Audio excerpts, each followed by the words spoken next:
Hello friends, welcome to சமையல் super. சிம்பிளான sponge rose cake எப்படி செய்யறது தான் பார்க்க போகிறோம். இந்த கேக் செய்யறதுக்கு ஓவன், பீட்டர் அதெல்லாம் எதுவுமே தேவையில்லைங்க. வீட்டில் இருக்கிற பொருளை வச்சு ரொம்ப ரொம்ப ஈஸியாக சிம்பிளாக பாத்திரத்திலே செஞ்சிடலாம் அந்த கேக்கு. வாங்க இது எப்படி செய்யுதுன்னு பார்க்கலாம். வீடியோக்குள்ளே போகலாம். இதுக்கு முதல்ல மிக்சி ஜார் எடுத்து வச்சிருக்கேன். இதில் 4 முட்டை ஒரு பவுலில் உடச்சி ஊற்றிருக்கேங்க. 4 முட்டை உடச்சி ஊற்றின முட்டையை இந்த மிக்சி ஜாரில் சேர்த்துக்கலாம். நான் வந்து இன்னைக்கு 2 கப் அளவுக்கு மைதா சேர்த்துட்டு கேக் செய்ய போகிறேங்க. அதனால 4 முட்டை எடுத்திருக்கேன்.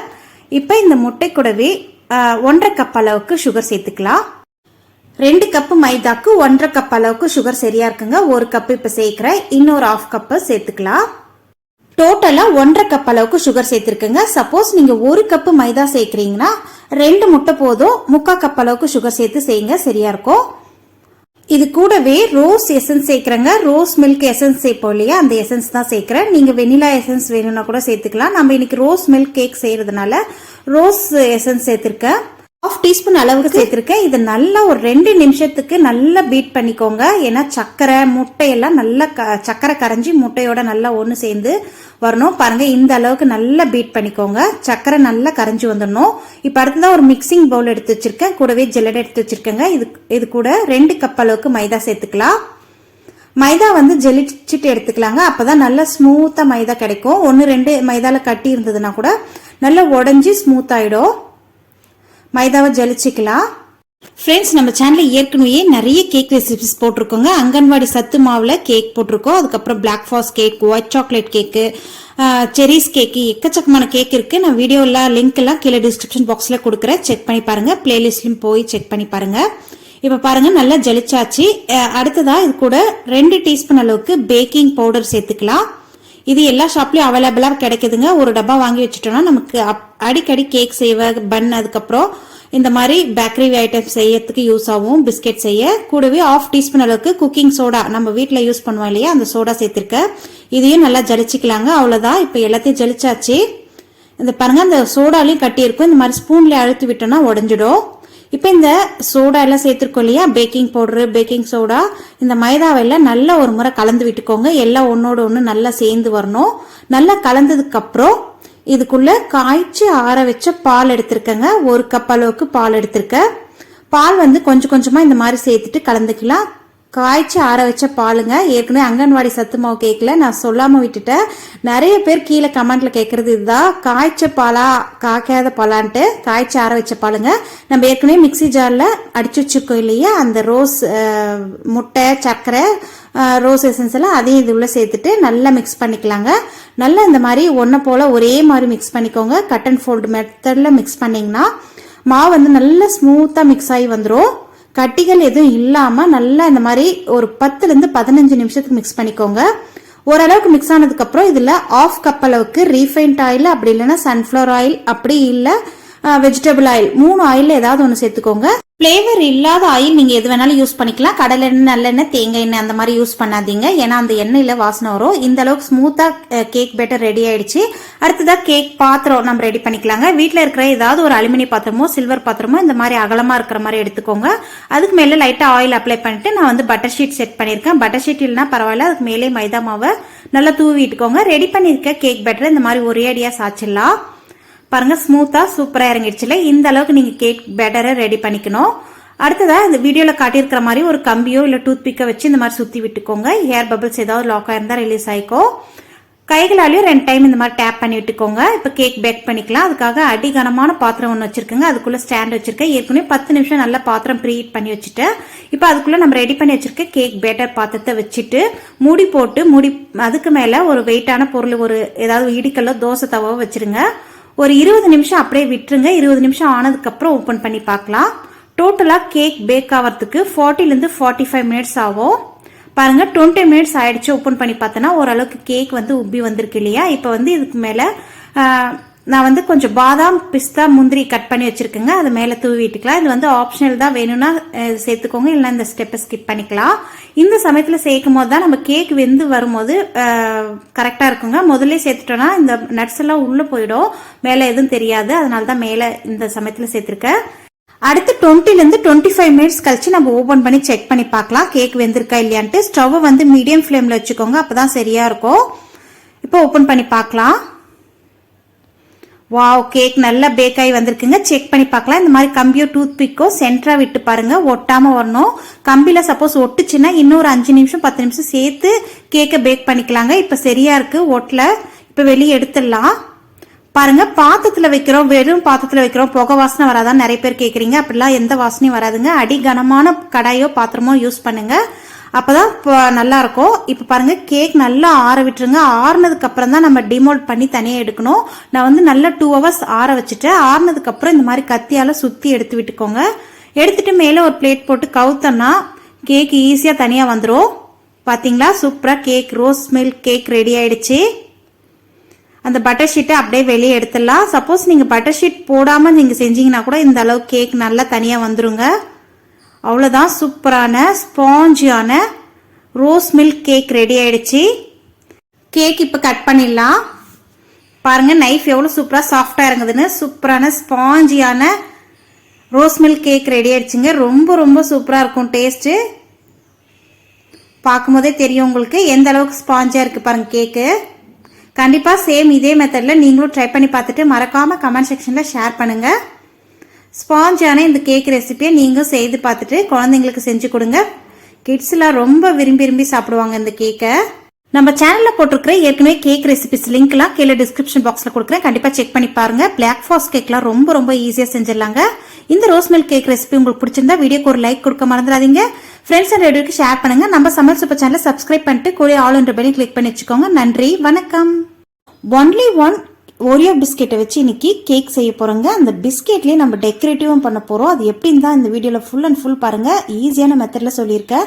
இப்போ இதுக்கு 4 பேக்கெட் அளவுக்கு ஓரியோ சாக்கோ கிரீமி ஃபிளேவர் கொண்ட பிஸ்கெட் எடுத்து வச்சிருக்கேன். நீங்க எந்த ஃபிளேவர்னாலும் எடுத்துக்கலாம், ஓரியோ பிராண்டு. அப்படி இல்லை வேற எந்த கிரீம் பிஸ்கெட்னாலும் எடுத்துக்கோங்க. இப்போ இந்த பிஸ்கெட்ஸை ஒரு பவுல்ல மாத்திக்கலாம். 4 பேக்கெட்டுமே பிரிச்சு ஒரு பவுல்ல மாத்திக்கிறேன்.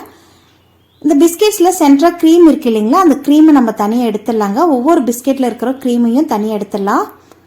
ஏன்னா இந்த கேக் பேட்டர் நம்ம இந்த பிஸ்கெட்டில் செய்யும் போது நல்லாயிருக்கும். க்ரீமோடு சேர்த்து செஞ்சோன்னா அது வந்து அந்த பேட்டர் வந்து சரியாக வராது, கேக்கும் நல்லா வராதுங்க. அதனால் இந்த க்ரீமை மட்டும் தனியாக எடுத்துடலாம். நீங்கள் ஃப்ரிட்ஜில் ஒரு 1/2 hour வச்சுட்டு பிஸ்கெட்டை வெளியே எடுத்து க்ரீம் எடுக்கிறதுக்கு உங்களுக்கு டக்குன்னு ஈஸியாக வந்துடும். ரூம் டெம்பரேச்சரில் இருக்கிறதோட ஃப்ரிட்ஜில் வச்சு எடுத்திங்கன்னா க்ரீம் வெளியே எடுக்கிறது ஈஸியாக வந்துடும். இப்போ எல்லா க்ரீமும் எடுத்துடலாங்க. எல்லா பிஸ்கெட்ஸில் இருக்கிற க்ரீமும் எடுத்துருங்க. அந்த க்ரீம் வந்து எதுக்கு யூஸ் ஆகும்னு நான் சொல்கிறேன். அந்த க்ரீமில் தான் நம்ம டெக்கரேட் பண்ண போகிறோம். அந்த க்ரீமை அப்படியே எடுத்து வைங்க, நான் சொல்கிறேன். இப்போ எல்லா க்ரீமும் எடுத்துட்டு காமிக்கிறேன் உங்களுக்கு. பாருங்க, பிஸ்கெட் தனியாக க்ரீம் தனியாக பிரிச்சாச்சுங்க. இப்போ இந்த க்ரீம் வந்து அப்படியே இருக்கட்டும், நான் சொல்கிறேன். இது அப்புறமா தான் இதுக்கு வேலை. இது தனியாக அப்படியே மூடி வச்சிருங்க. இப்போ இந்த பிஸ்கெட்ஸை மிக்சி ஜாரில் போட்டு நைஸாக பவுடர் பண்ணிக்கலாம்.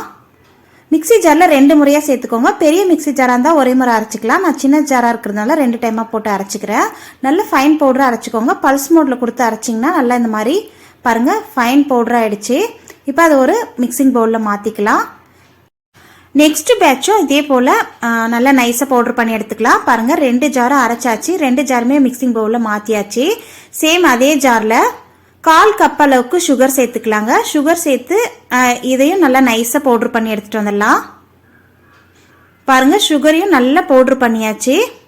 இப்போ இந்த சுகர் பவுடரை நம்ம ஏற்கனவே அரைச்சி வச்சிருக்கோம்ல, அந்த பிஸ்கெட் பவுடரில் சேர்த்துக்கலாங்க. சேர்த்துட்டு இந்த சுகர் பவுடரையும் பிஸ்கெட் பவுடரையும் நல்லா மிக்ஸ் பண்ணி விட்டுக்கலாம். நல்லா மிக்ஸ் பண்ணதுக்கப்புறம் திரும்பவும் இந்த மிக்சி ஜாரில் மாற்றிட்டு சும்மா ஒரு பல்ஸ் 2 பல்ஸ் விட்டிங்கனாவே போதும். இது எல்லாம் நல்லா ஒன்று சேரணும் இல்லைங்களா, அதனால திரும்பவும் மிக்சி ஜாரில் மாற்றிட்டு சும்மா ஒரு 2 செகண்ட்க்கு ஒரு முறை ஆஃப் பண்ணி ஆன் பண்ணி விடுங்க. ஒரு 2-3 முறை பண்ணிங்கனாவே போதும். நல்லா ஒன்று சேர்ந்து மிக்ஸ் ஆகிக்கும்.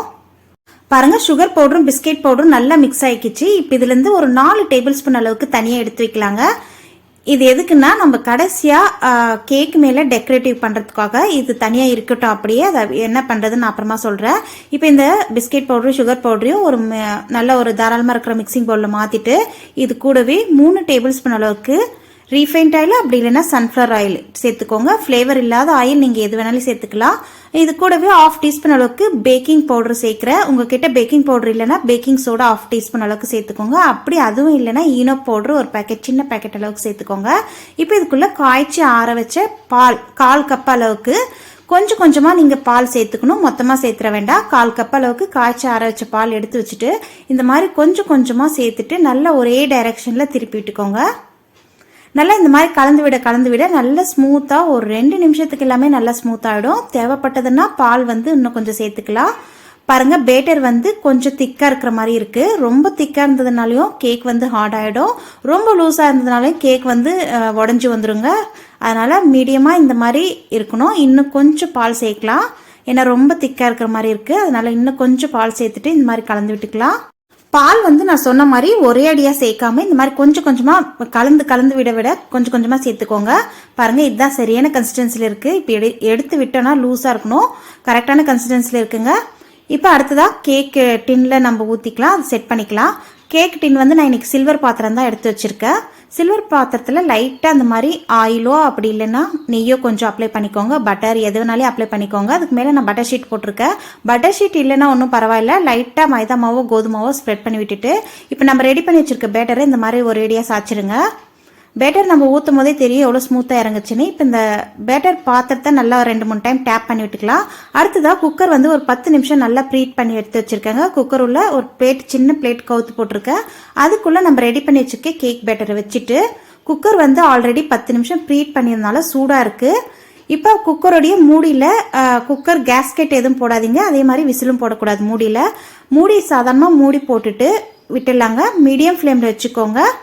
சிம்லேயும் இல்லாமல் கொஞ்சம் ஹை ஃப்ளேம்லேயும் இல்லாமல் மீடியமாக இந்த அளவுக்கு ஃப்ளேம் வச்சுக்கோங்க. இது ஒரு 30 மினிட்ஸ் ஆகும் குக் ஆகிறதுக்கு, பேக் ஆகிறதுக்கு கேக்கு.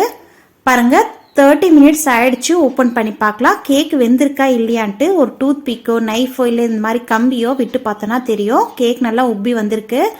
இந்த மாதிரி கம்பி விட்டு பார்த்தீங்கன்னாவே தெரியும், ஒட்டாமல் வரணுங்க. பாருங்கள், ஒட்டாமல் வந்திருக்கு. கேக் சென்டராகவும் விட்டு பார்க்கலாம், ஏன்னா சென்டரா ஒரு டைம் வேகாமல் போயிடும். பாருங்கள், ஒட்டி வருது சென்டரா. இன்னும் கொஞ்சம் வேகணும், சென்டரா மட்டும் வேகாமல் இருக்குது. அதனால் இன்னும் ஒரு 5 நிமிஷம் நம்ம மூடி போட்டு விடலாங்க. 5 நிமிஷம் கழித்து பார்த்தீங்கன்னா திரும்ப செக் பண்ணி பார்க்கலாம். கம்பியை சென்டரா மட்டும் விட்டு பார்க்கலாம், ஏன்னா ஓரத்துலலாம் நம்மளுக்கு ஒட்டாமல் வந்துச்சு, சென்டரா தான் ஒட்டுச்சு. பாருங்கள், இப்போ ஒட்டல. கேக் நல்லா வெந்திருக்குங்க. அவ்வளோதான். நம்ம ஸ்டவ் ஆஃப் பண்ணிவிட்டு கேக்கை தனியாக வெளியே எடுத்துடலாம். பாத்திரத்தை வெளியே எடுத்துட்டு பாருங்க, கேக்ஸ் நல்லா சாஃப்டாக சூப்பராக வந்திருக்குங்க. கேக்கை கம்ப்ளீட்டாக ஆற விட்டுருங்க. நல்லா ஆறுனதுக்கு அப்புறம் தான் நம்ம கேக்கை டிமோல்ட் பண்ணி எடுக்கணும்.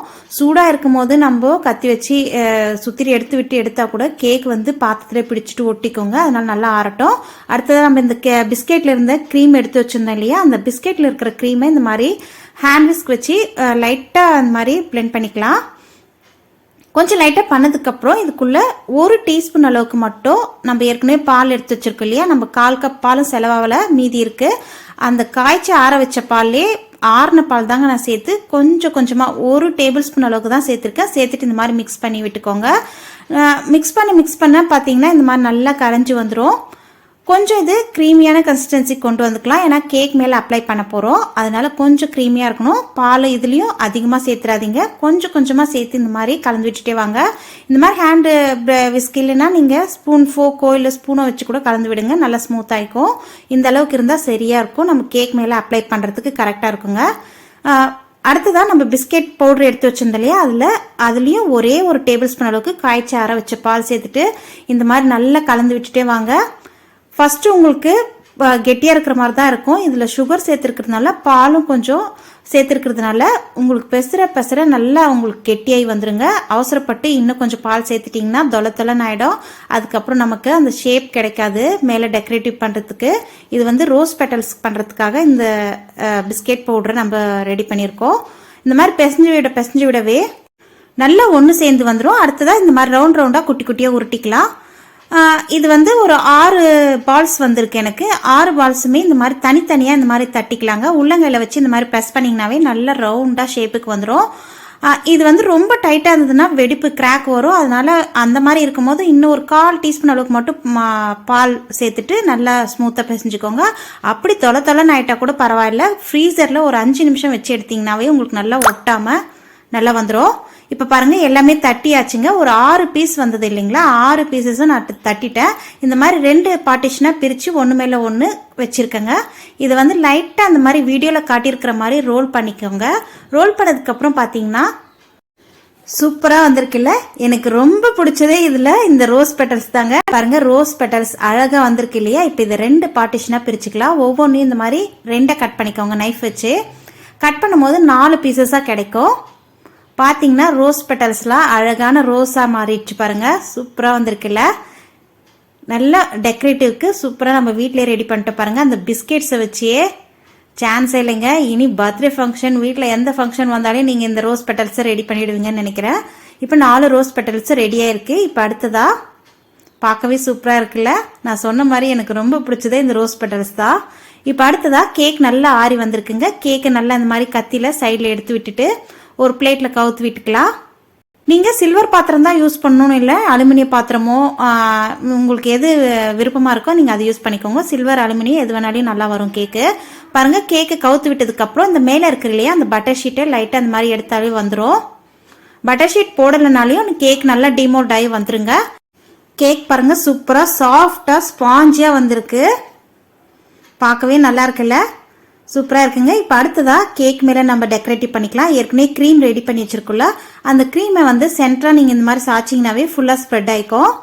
அப்படி இல்லை தட்டையான ஒரு கரண்டியோ ஸ்பேக்சுலா இருந்தனா அதில் நீங்கள் ஸ்ப்ரெட் பண்ணி விட்டுக்கோங்க. சுற்றிலும் இந்த மாதிரி நல்லா ஸ்ப்ரெட் பண்ணிவிட்டு சைட்ஸில் எல்லாம் கூட அந்த க்ரீம் இருந்ததுன்னா அப்ளை பண்ணி விட்டுக்கோங்க. நல்லாயிருக்கும், பார்க்கவே டெக்கரேட்டிவாக இருக்கும். ரொம்ப ஈஸியான மெத்தடில் கேக் க்ரீம், நம்ம எக்ஸ்ட்ரா அந்த விப்பிங் க்ரீம் அதெல்லாம் எதுவுமே கிடையாதுங்க. பிஸ்கெட்ஸில் இருக்கிற க்ரீமை வச்சு அப்புறம் பிஸ்கெட்டை வச்சு சூப்பராக நம்ம ரெடி பண்ணியிருக்கோம் இந்த கேக்கு. கண்டிப்பாக இந்த கேக் ரெசிபி உங்களுக்கு பிடிச்சிருக்குன்னு நினைக்கிறேன். இது வந்து எக்ஸ்ட்ரா கொஞ்சம் சாக்கோ சிப்ஸ் கொஞ்சம் நான் ஆட் பண்ணுறேன். இது வந்து ஆப்ஷனல் தான். இது இல்லைன்னா பரவாயில்ல, நீங்கள் வீட்டில் இருக்கிற முந்திரியோ இல்லை பாதாமோ நீங்கள் எது வேணாலும் டெக்கரேட் பண்ணிக்கலாம். அடுத்ததான் நம்ம ரெடி பண்ணி வச்சுக்க ரோஸ் பெட்டல்ஸை இந்த மாதிரி ஒவ்வொன்றா செட் பண்ணிக்கலாங்க. உங்களுக்கு விருப்பமான இடத்துல நீங்கள் செட் பண்ணிக்கலாம். நம்மளுடைய ஓன் இதுதான், இது கிரியேட்டிவிட்டி தான். பாருங்கள் 4மே வச்சுட்டு அவ்வளோதாங்க. கேக்கை கட் பண்ணிடலாம்.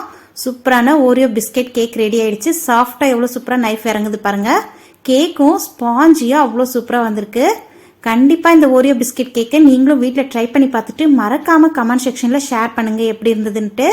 வீடியோக்கு ஒரு லைக் கொடுத்துருங்க. நம்ம சமையல் சூப்பர் சேனலை சப்ஸ்கிரைப் பண்ணிட்டு கூட ஆல் இன்டு பெல்லையும் கிளிக் பண்ணி வச்சுக்கோங்க. இன்னொரு இன்ட்ரெஸ்டிங்கான ரெசிபியோட சந்திக்கிறேன். நன்றி, வணக்கம்.